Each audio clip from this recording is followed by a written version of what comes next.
Computer now. Hey everyone, welcome to the Tellor Community Call, June 29th. So yeah, it's another great day. Just some quick dev updates, and then we'll pull up the questions and have you guys listen to what you guys have to say. So the first things first, for if you are a miner, there's some new updates there. So just kind of bear with us. So some of the things that we're doing there is we're really going over, we're working with the Ample team to fix some things. So we've been comparing the prices that we get from the exchanges and that the Ample Fourth is they have from their kind of proprietary feed, and we're trying to make sure that we match up as closely as possible. They give this sort of rough documentation about this is how we take 10-minute VWAPs and average them up, and we were 0.5% to 1% off on them, which isn't much in crypto price land, but we're just trying to make sure that we match up as closely with them. So you'll be seeing probably a few more tweaks coming down the pipeline there to set us up nicely, and then hopefully we can get implemented an Ample Fourth. Still no timeline on when that's going to happen. They're kind of open to just working and making sure that we're putting the best data on chain, and we know how to calculate that. So that's what we're working on with them. Other things, dev wise, I don't think there's too many more things. So we've made some fixes over the past week and some additions to Tellor Scan. The new Tellor Scan, keep letting us know if you guys find any issues with it. We'll be happy to kind of knock them out. Tellor X is in development. I made a repo and pushed some code. You guys can go look at the code. We're still tweaking a lot of code, and we're going to be testing code, but it's really exciting to see it kind of come to life. And then, as far as events go, we're still doing the hackathons. We have Hack Money going on right now. Ryan, anything on that, or it's looking good? Yeah, I mean, we got a list of a good grip of projects that are interested in using us. That list might evolve over the next couple of weeks, but we got a call set up with a project that wants to hit the ground running with us. So we're gonna have a call with them this week and see how it goes. Awesome. Yeah. No, the hackathons are always good. Sometimes a lot of times you get just people doing simple betting apps on us, but then every once in a while you get really promising projects, and hopefully we can get some of those. Other things, I did a call. I think they recorded it at ETH New York. It was a meetup last night. I went over the current Tellor, did a little presentation for like a half hour. Then they asked me to go over Tellor X, so I walked them through the white paper for a half hour, and then they asked me questions for an hour. There were like 50 people on the call though, and it was a blast. It was a bunch of really good calls. We talked conspiracy theories for 15 minutes, so it makes it fun. Talking, it felt like an old school crypto meetup, even if it was virtual. So I like whenever that kind of stuff happens. So other than that, not a whole lot. It's been we've been kind of off to the races, just kind of in dev mode. We're wrapping up some hiring, so we made some offers to people, and we're going to be hopefully over the next month introducing you guys to some new hires, and then that'll save kind of Brenda, Mike, and I a lot of time that we're not in hiring mode.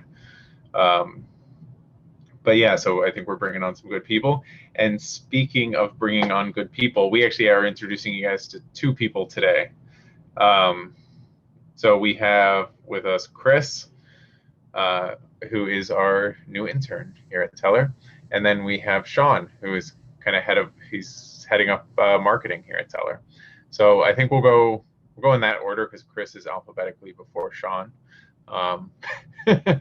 And then if you guys can just tell us a little bit about yourself, how you guys found out about Tellor and what you're kind of working on, that would be cool. So. Yep, sure. I'd be happy to go first. So hi, everyone. I'm Chris Pondock. I'm a rising sophomore at Stanford studying CS. And I found out about Tellor because I've worked in the area where their office is for some time. And so one day I decided to kind of research the company, send a cold email to Brenda, and the rest is history. So I come into the space with a more data science, machine learning lens. So, even though I'm still kind of getting acquainted with everything, it'll be nice to work on some projects that kind of work at the intersection of the blockchain space as well as data science, and maybe even work on some Solidity. But happy to kind of help develop the product, and happy that Nick brought me on the team. So yeah, there you go. Yeah, he's doing great. Maybe next week he'll even be ready to present. Like, he's already flying on some things. If you want to, he's working on. We gave him a first initial project. I know a lot of people have requested or differences between the oracles. So he's kind of comparing Chainlink versus Band versus Dia and Tellor, like the actual stuff we put on chain. So what's the difference in the data quality and the data being put on chain? Doing a great job, Chris. So yeah, probably next week you might be presenting it here. So get ready for it. And now on to Sean. Hey guys, Sean Wallace, and I just joined as head of marketing, so I'm super excited. And what I'm going to be doing mostly is trying to grow the profile of Tellor and building the brand within the greater DeFi blockchain ecosystem. So I'm really excited. I came across Tellor just having been, researching the space for the last couple of years and really wanted to jump into it. So I come from a investing / fintech background, so I'm excited to jump into the blockchain Oracle world with Tellor. I'm also always available to chat, so looking for new marketing ideas. So reach out to me with any ideas. And some of the couple of things that I'll be working on coming up in the next couple of weeks is just getting just sort of the brand strategy down, a content plan. So what other questions can we answer with good content? Just building on a lot of the good tactics and channels that we already use, like these community calls, Telegram, so all that good stuff, growing that. And and then so measuring success. Can't wait. And then we have to ask you like fun questions about yourself, since you have some experience. What's a brand you really like that's done marketing and kind of branding right? It doesn't have to be in blockchain either. Yeah, that's a good question. If you know a blockchain one, even better, but yeah. Within blockchain, I think the simple, like approachable brands do it best. Like Uniswap is good, and they have, just that recognizable pink and the unicorn, along with all of the stuff they're doing. And so any comments on that one? Good, bad?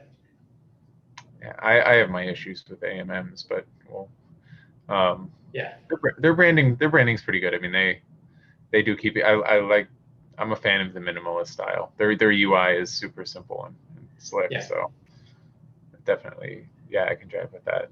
In non-blockchain world. Yeah, and then outside the blockchain world, that's really hard because there's so many good brands that have done well. I probably cliche, but I think Netflix does actually a really good job with their marketing and branding. So first, they're going to make something customized for each viewer, which is really, really hard to do because they have just a really strong marketing team that emphasizes the brand, and then they do unique stuff with all the shows that they launch. So that's one reason. What do you guys think? Well, isn't it more of the issue that Netflix content is going downhill? Is this? That's a completely separate issue because I agree. They pump their shows, but they do it in a good way. Not that the show is good, but their marketing is pretty clever. Yeah, well, I was, like in the crypto space, though, marketing it's really different, I'd say, than like the traditional marketing. Just because, whenever most people think marketing in crypto, you think trying to get people to buy your coins, and how can you do pump and dump schemes and things like that. So, how do you almost prevent that marketing in a way? Yep. Yeah. So I don't know. And then I saw a brand campaign I really liked. If you saw, I saw Wrangler, jeans. They did a Little Nas X campaign. That was pretty good. Maybe we could do something like that. Yeah. What was like? Yeah, I mean, in crypto though, like if Uniswap did it, does Uniswap even market? Like they have a good brand, but do they? Yeah, I think they've developed the community pretty well. They have a lot of good.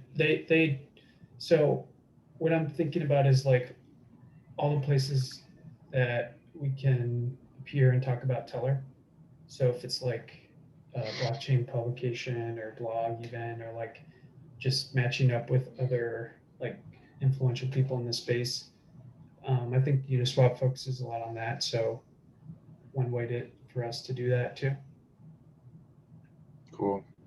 Yeah, I mean Uniswap, it's like really tough to compare. Like whenever you have such a big usage now, you know, you like need less marketing in a way. So versus, you know, Tellor, who like we're still trying to find those users, you know, like it's like a Uniswap a few years ago, and how did they like break into the space? In a way, you know, like I think like my thoughts on Uniswap, like one of the big reasons they took off was you saw like the downfall of relayers and you saw the downfall of Ether Delta back in the day. And it led to this just need for a permissionless exchange in a lot of ways. And Uniswap was much more of that than anything else. And then it was simple. Like I think that I've sort of ranted on Twitter, like it's, you know, I think they're killing their product with it's the V3. It's more complicated. Like people like being lazy in the crypto space. If anything, people are insanely lazy when it comes to just they want to dump money in, but it's different. So, but yeah, no, thanks for those thoughts. I'm super excited to see what you do, and yeah, if you guys, how do you feel about memes? Are you a meme guy? Oh yeah, of course. Okay. I mean, there's just so much good stuff that comes out. There's so many good memes. So yeah, we got to carry that forward too. Yeah, because like I know sometimes like Spuddy, who's not here, like he runs like meme contests for Tellor, and some of the community likes that. You know, and we've kind of argued back and forth even internally, like it's like how serious do you want the persona to be? Because you don't ever want to seem like we're some Fortune 500 company whenever like, you know, we have 10 employees and we all wear t-shirts to the office, like so you don't want to seem like you're a Fortune 500 company, but you also don't want to be like too like unprofessional in that it's like, you know, memes or something that's very off-putting to people. So it's yeah, there's a good balance between that, like, you know, explaining the philosophy of Tellor and then also being approachable, friendly, connecting with, you know, the greater community. That's so important. So yeah, cool. Well, we're super stoked to have you on board, Sean. So thanks for joining. I'm excited to be here. Yeah, and now Ryan, off to you for questions. So we have two questions, and they're actually both price related.